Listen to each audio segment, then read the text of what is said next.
very good morning to you, and welcome to our Bird Notes. This is Dwight Davis.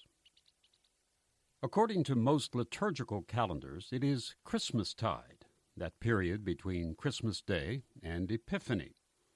Christmastide runs for 12 days, thus the 12 days of Christmas. And according to the old song, gifts are to be given for each of the dozen days. Now, I can never quite remember the gifts or the order, save for the 5 gold rings, and I think the chord structure helps in remembering that, and the single partridge in the pear tree. Have you noticed that by numerical total, half the gifts mentioned in the song are birds? Let's examine that particular bit of holiday tradition this morning. I'm sure this has been done before, but I haven't noted any specific exploration of the birds in the song.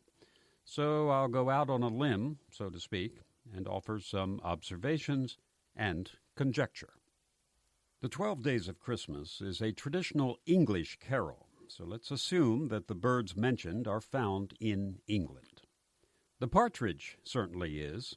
The species in question is most likely the chicken-like bird called simply partridge, scientific name Perdix perdix, which is found throughout the British Isles. There is also a red-legged partridge in England, very similar to the partridge. Whichever of these two birds is being sung about, it will not naturally be found in a tree, pear, or other. Partridges are ground dwellers, and as far as I can tell, an appearance in the song in the tree is just to fill out the musical phrase. The two turtle doves pose no identification problem. Turtle doves are common in Europe and southern England.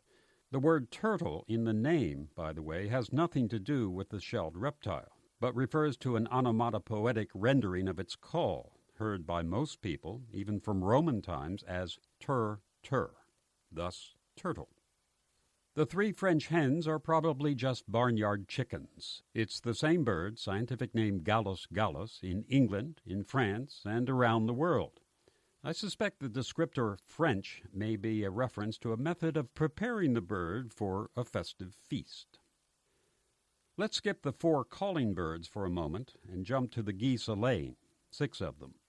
These are most likely the common domestic goose, descended from one of a half-dozen wild goose species that visit England in the winter.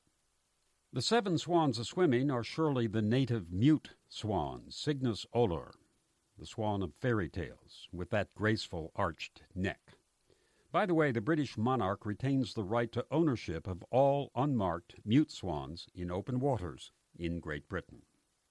And now back to the 4 calling birds, unless they are 4 collie birds, or 4 canary birds, or collie birds, or even mockingbirds, as one version has it.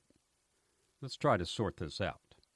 The 1780 version of the 12 Days of Christmas mentions 4 collie birds, spelled C-O-L-L-Y.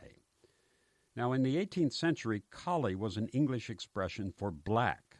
The Oxford English Dictionary defines the word as deriving from Middle English and meaning, and we quote here, grimed with or as if with coal dust or soot.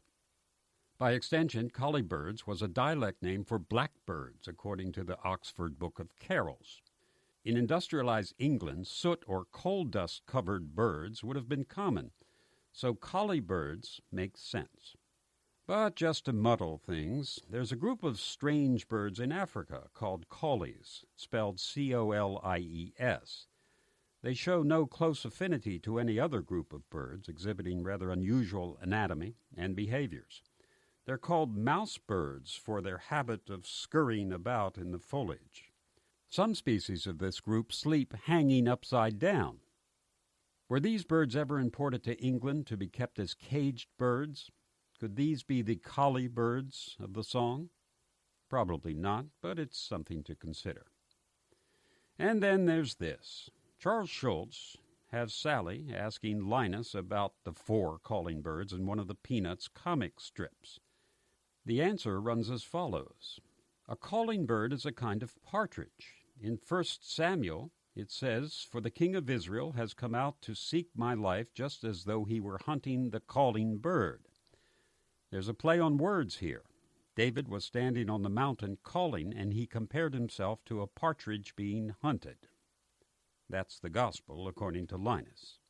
That's very interesting, but it serves only to add to the uncertainty regarding the 4 birds in the 12 days of Christmas. I think the best idea is to just sing the song the way most people sing it nowadays. Just call them calling birds, and then have another glass of eggnog.